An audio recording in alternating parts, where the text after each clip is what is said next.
Ladies and gentlemen, welcome aboard the Pilot Lawyer Podcast. Thank you for your attention while this important legal information is reviewed. What you hear should not replace consultation with an attorney and should not be considered advice for your situation. On behalf of the Pilot Lawyer and your entire crew, it's our pleasure to have you aboard. Welcome, aviators, to the Pilot Lawyer Podcast with us, the Ison brothers, at the Ison Law Firm, where aviation law is all we do, nothing else. You're here for what we do best, navigating the FAA Medical Certification process for pilots and those who want to become pilots. And, of course, if you don't laugh, you cry. And for the next 30 minutes, we hope to bring you the lighter side of what can otherwise be a frustrating process. So, whether you're laughing at us or with us, join us, brothers, as we discuss the fascinating world of FAA Medical Certification. You know what really grinds my gears? I'm sure you're going to tell us. Driving in traffic nowadays. It seems as though everyone's in a rush and there's more people on the road, and it really gets my blood pressure up. Want to know what I'm in a rush for? To figure out if I can get my medical with hypertension. I have to think, though, that the reason people are rushing around you is because they're trying to get around the parts falling off your car. Honk. Well, so yeah, high blood pressure. You're on your way to the airport, probably. But truly, though, it does grind my gears. You can't get out of the left lane if you're going to go slow. Well, but at the same time, the left lane isn't the lane to just go 100 miles an hour. What if I'm going 80 in the left lane and there's still somebody trying to... That is aggravating. Well, I mean are you in the state where 80 is the maximum speed? Yeah, that's right. But that's the thing. It's like, there's nowhere you can go. Yeah. You're not either being pushed or slowed. You can't be in the far right lane because if somebody's going to be going like 50 and a 70, you're going to get over in the middle, but people are going... Hey, listen, I was going 60 and a 45 this morning on the way here, back road, and I got passed on a double yellow. Hey. Just wrap your head around that. Sounds like y'all and everybody needs... Anyhow, you can see why my blood pressure is up. Everybody needs... Just the thought of it is aggravating. Everybody needs some Jesus. That's true. Moving on to the actual gist of this podcast. Yeah. Hypertension. Can I fly with hypertension? Yeah, you can, yes. Flying down the road or flying in the sky?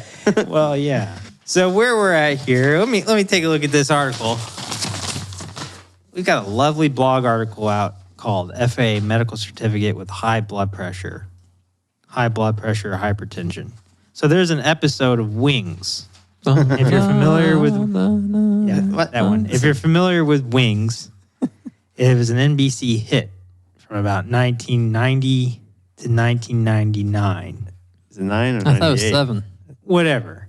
Check 7, it 8, out. 9. It's on Paramount Plus. 8 seasons. It's on Paramount Plus. Probably one of the best TV shows ever written, ever produced, ever directed. Bring it back. Ever shot. Bring it back. Tim Daly, if you're listening. One day we're going to get a client who's going to be in the Hollywood industrial complex. And we're going to... We'll charge That's our them. fee. That's the fee. Bring Wings back. Bring back Wings. Yeah. Or I'll at least take an original script I can frame and put on the wall. Nevertheless, the show is about two brothers, Joe and Brian Hackett. They run what seemingly is a 135 operation on Nantucket. They fly from Nantucket to Boston to other... Hyannisport or whatever, right? They fly around Massachusetts. Their competitor is Aeromass. Which I recently put together, was like Aero, Massachusetts. But Aeromass, it's a nice... See, I always thought that Roy, who ran Aeromass, was a big guy, so I thought that's why the show is so expertly done. Anyhow, there's an episode, and I almost watched it last night after hours and hours of work, where Joe Hackett gets, quote unquote, grounded by his doctor because he has elevated blood pressure. And that's the whole episode, how Joe is put out because he can't fly, he can't run his business because he has high blood pressure. The thing is, nowadays, that's not a realistic storyline. This old boy I demand they go back in time and reshoot that episode. Yeah, that episode's got a lot Reanimate the actors and actresses that have died. Yeah. Bring them in. It's got plot holes. It's got plot holes because he can't get a medical, and here's why. High blood pressure or hypertension is probably one of the easier CACI conditions to get. And there's actually a nuance to the CACI protocol for hypertension that is different than in a lot of CACI programs where the AME can actually make discretionary determinations relative to the status of the hypertension. So again, let's reiterate for the listener that probably hasn't listened to the other episodes.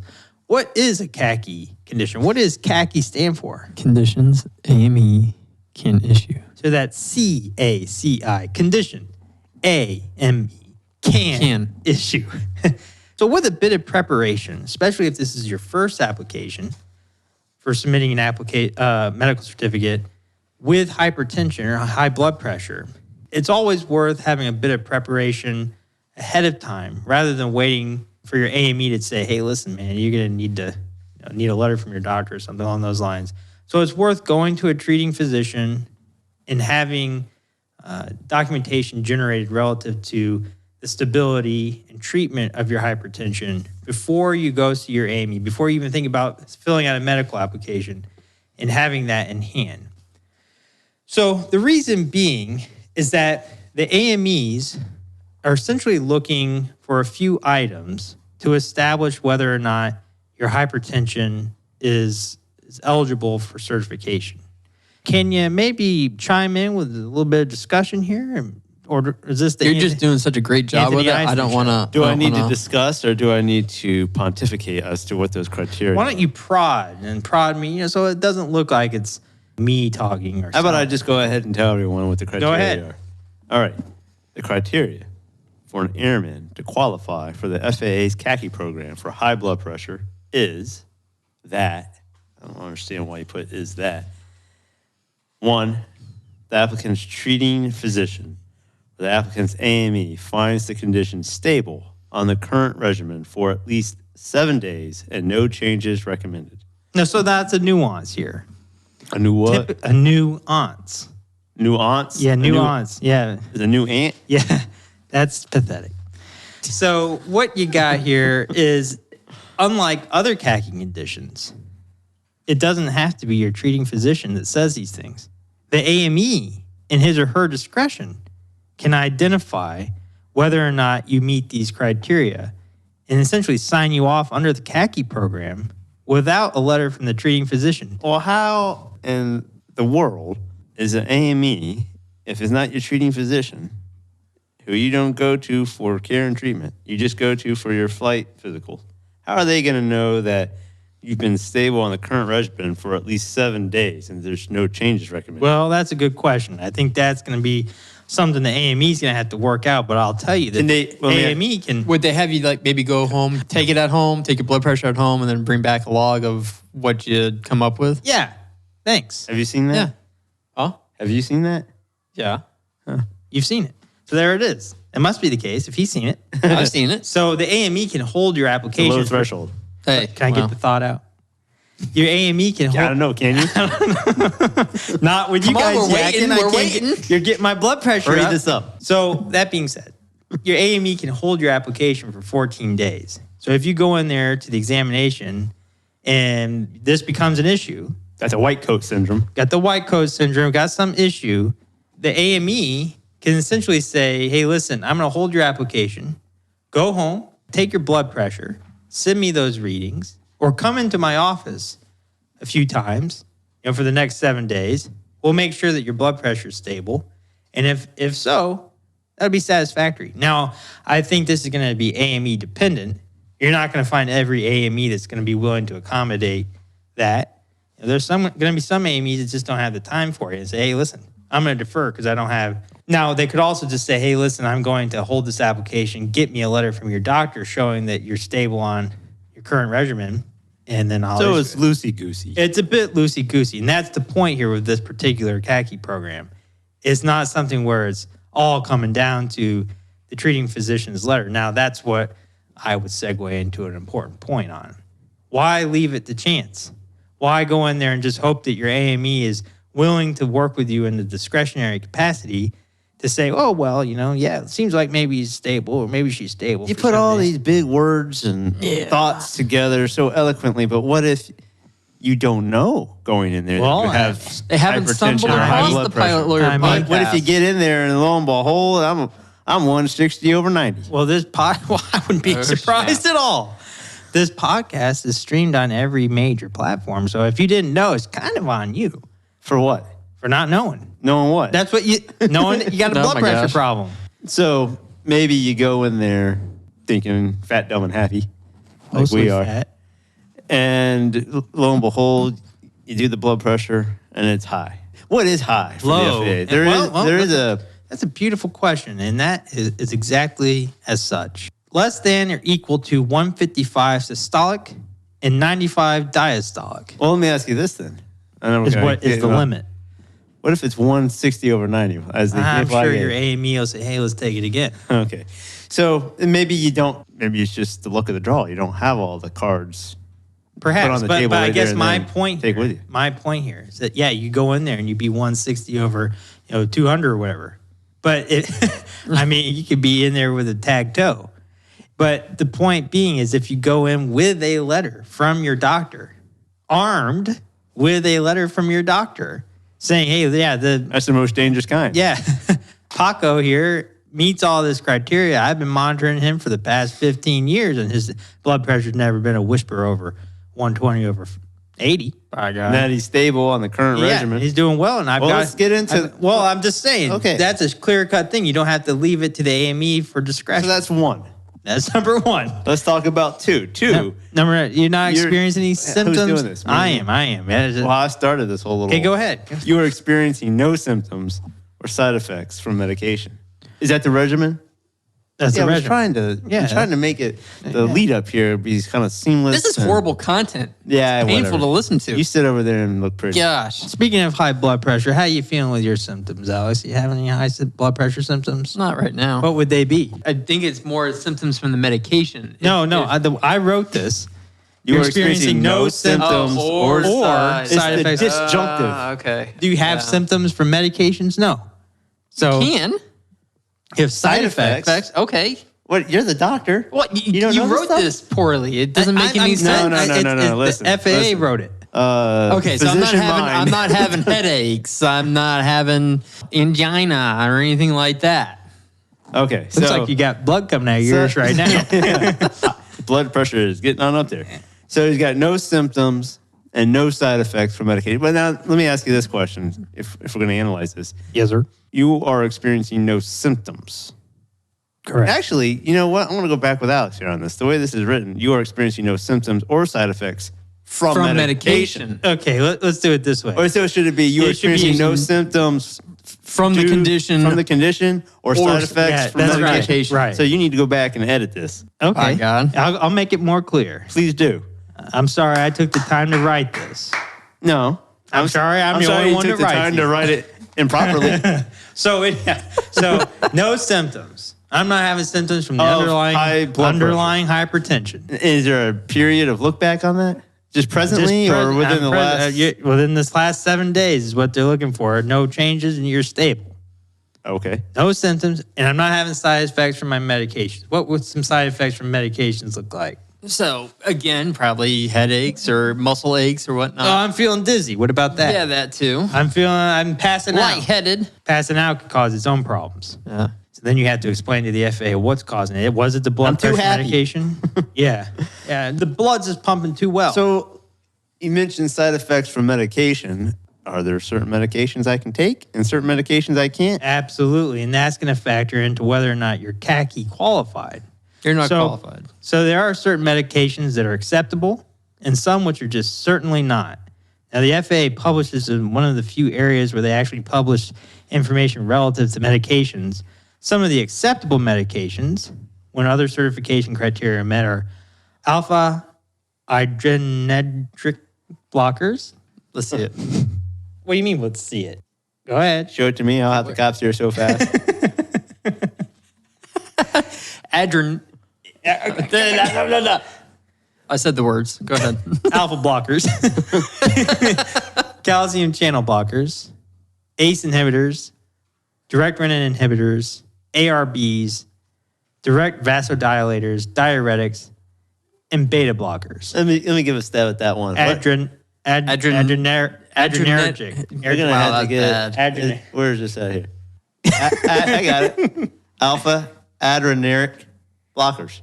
Just alpha and beta blockers. Oh, wait. There's an R where there's not supposed to be. This is looking really bad for us. Let's move on. Okay? That's crazy. That's not even a word.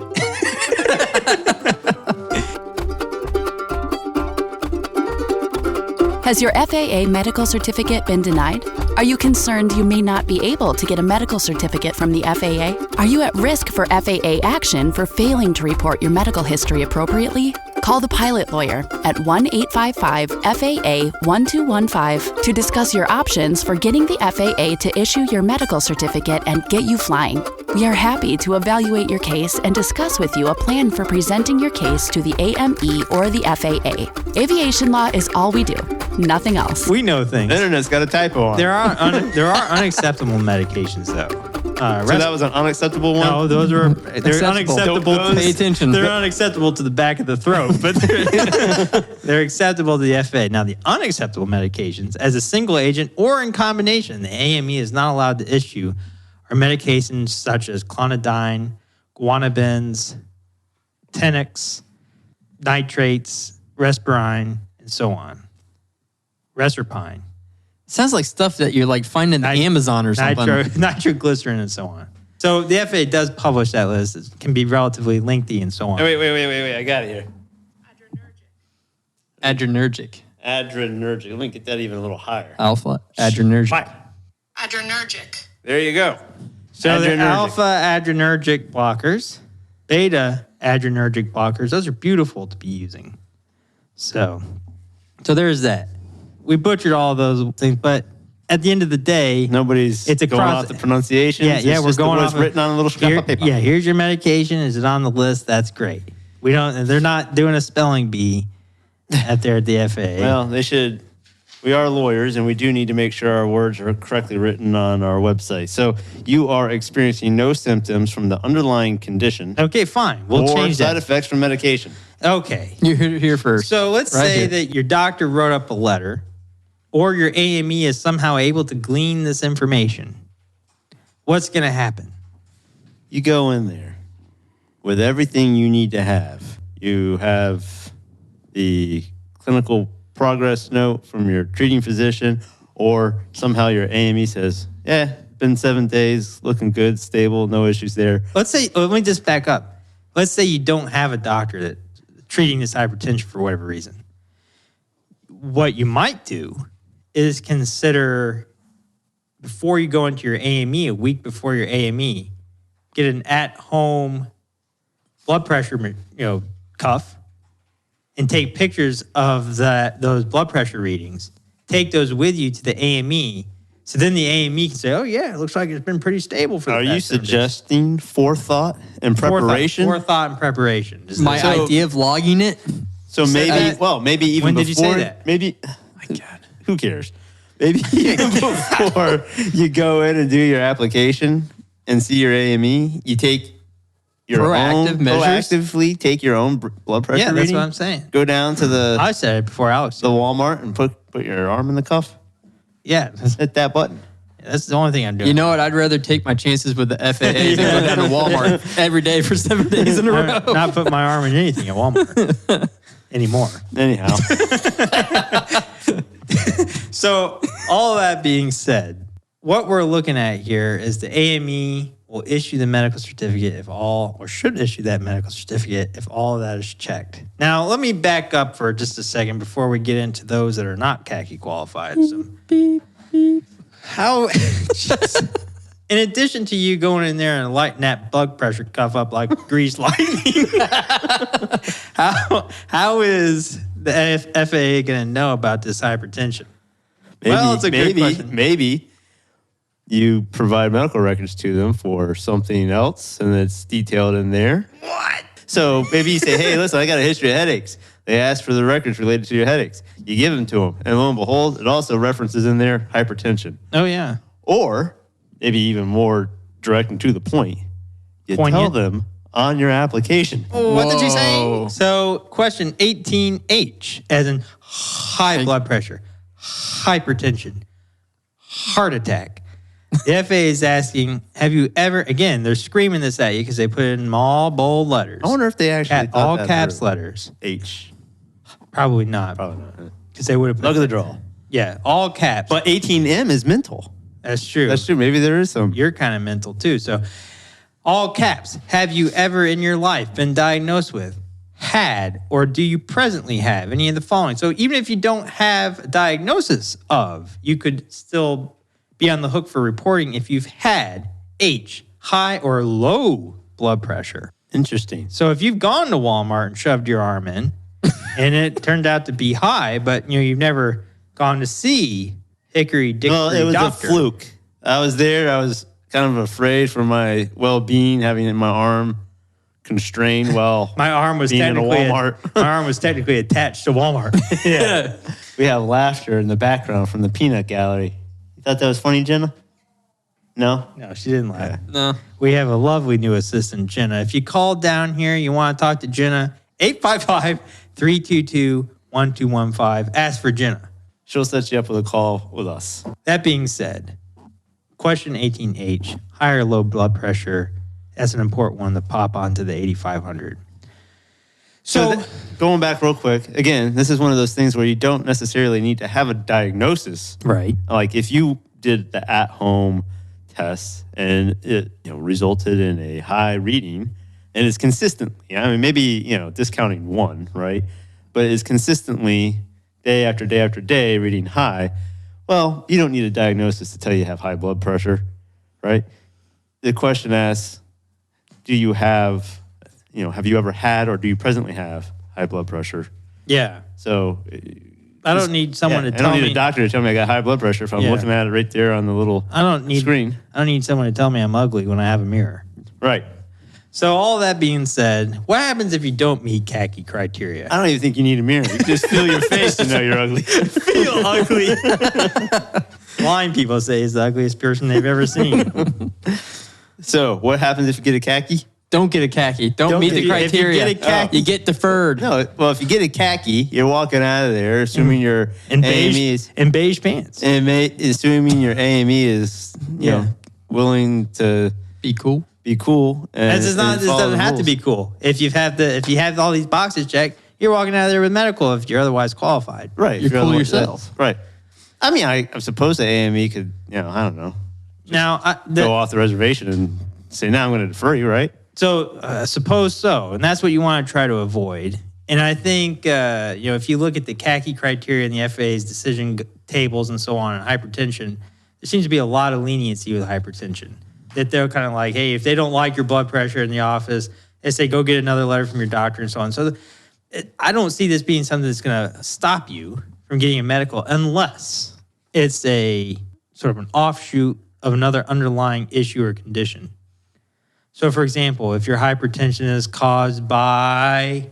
Name a medical condition that's related to Alex. Come on. An aneurysm. Okay, aneurysm. Caused by... What? Oh, my God. What? Give us something else, Alex. Give me the crickets. As he's feverishly checking into Google search bar. Hey, I'm a musculoskeletal guy, okay? Causes of high... Oh, here, you're like this. Things that can increase your risk of getting high blood pressure. One, obesity. Are overweight. So we're at risk. You're not going to... Prime candidate. You're not going to know... That's not going to be an issue. Sure. Diet. That was an easy one. I was just testing you. So let's with overweight, they could the sleep apnea. Yeah, they could say, hey, we maybe got diabetes. Sleep apnea. It can really snowball. Oh, now he's chiming in. Yeah, diabetes. Hey, maybe you smoke and maybe you're at greater risk for alcohol use. I bet you that could be. Yeah, you have a lot of stress. Maybe you have a mental health problem causing, higher blood pressure. So I guess in theory, so you're saying it's a trap. It could be a trap. So if you fall outside this criteria, the CACI criteria, the FAA is inclined to potentially say, hey, we need more information on this. The AME is more inclined to say, hey, we need more information to establish what is the etiology of the high blood pressure, and does that need to be mitigated or treated, number one. And number two, if you're not within this CACI criteria, because you can have up to 3 medications you can be on in combination. If you're on 3 medications and you still can't get your blood pressure to less than or equal to 155 systolic and 95 diastolic, I'm no doctor here, but that's kind of high. So it puts you in a spot where maybe, you need to reassess your treatment protocol with your doctor to determine if, there's another regimen that would be more effective to induce stability. Because the FAA's big concern is stability on your treatment measurement. Let me ask you a question. Going back to the stability and the regimen of treatment, what happens if you're on one of those non-approved medications? Do you have to come off of it, go on to something else for a period of time or anything like that? Finally, he's come up with a good question. So, we're not doctors. Alex is kind of a doctor. Alex is a doctor. Alex is the doctor. But the idea is we're not telling you to go off your medications, right? Stay on your meds. But if you are on a disqualifying medication, you need to go back to your treating physician, throw it in their face and say, hey, listen, I can't be taking this. I'm trying to become a pilot, or I am a pilot. And talk to them about transitioning off to another medication that is approved. They can also effectively treat the medication and hopefully you can at least document the 7 days that the FAA will want to see before you see your AME. So yeah, if you walk in there and you're taking a disqualifying medication, your doctor, your AME is going to defer you. Well, do you have any other kind of like anecdotal stories or anything related to hypertension, high blood pressure in relation to FAA Medical Certification you want to share with us, as you kind of seem to be doing on these podcasts now? Yeah, so there is a story relatively recently in the UK, UC, United Kingdom, where essentially this airman was flying with a flight instructor, and his flight instructor's head went flinging back. They were doing the pattern, essentially. Went flinging back. That's usually what my head instructor, my flight instructor's head. I got a head instructor. My flight instructor's head was doing during the pattern. We'll do something on schizophrenia later, okay? Your head instructor in there can tell you what's going on. So his head went flinging back, and he closed his eyes. And this news article suggests that the student pilot thought, oh, well, he's just pretending to go to sleep. This is all a big joke. So he's asleep. Well, it's part of emergency procedures or something. Didn't do anything. Just pretending like he was asleep. Well, it turns out the guy had died. Just kept flying the pattern. He had had a heart attack. Jeez. He had had a heart attack. And the relevant story here is that it was noted that this flight instructor had been treated for high blood pressure and been taking medication for the high blood pressure since 2002. Now, this occurred in 2022. So this individual had a history of hypertension for 20 years. 20 years. So obviously the hypertension, if effectively treated, you can see here that this guy lived 20 years with an effective regimen apparently, but it goes to show that you might want to stay up on it. Make sure that there's no other underlying concern that could cause some sort of incapacitating event. So if this guy hadn't been with his student pilot, that could have been even more catastrophic. I had a question for you. What's the deal with these stories you keep finding? They're all outside of America. There's one was from Japan, then there was the Lufthansa, or the Luftwaffe, or whatever. and then that's a good question. And then you got this. It's because UK the American standards is so hardcore, impeccable. Oh, there you go. Yeah. America. So, America. Okay. So yes, can you get a medical while taking high blood pressure medication? Yes, depends on what medication it is. Can you get a medical certificate when your blood pressure is 200 over 120? No. Probably not. Mm-mm. Well, it's So at the time. You're not walking out of the We'll find out when Christopher goes to renew his medical. Hey, listen, I'm going for a high score. So that being said, I think we're coming base to final. Maybe too soon based off that last story I just said, but we're turning base to final. And do we have any other parting shots here? No. No, I think you've pretty much covered it all. Yeah. No. So well done. As your blood pressure starts to come down, realizing that this episode is almost over, we'll let Alex take it away. Well, you've logged another uneventful half hour listening to the Pilot Lawyer podcast. And even though we may now be responsible for your hypertension, we are the Ison brothers of the Ison Law Firm. I can't. The Ison Life Firm. The Life Firm. Or the Life Firm. The Life Firm. The Law Firm. What was it? What was it? The New York stuff from Jenna is starting to come out. The Law Firm. The Life Firm with the head Firm. instructors. We're your head instructors. Maybe at the Ison Life Firm. Both of me will see you next time.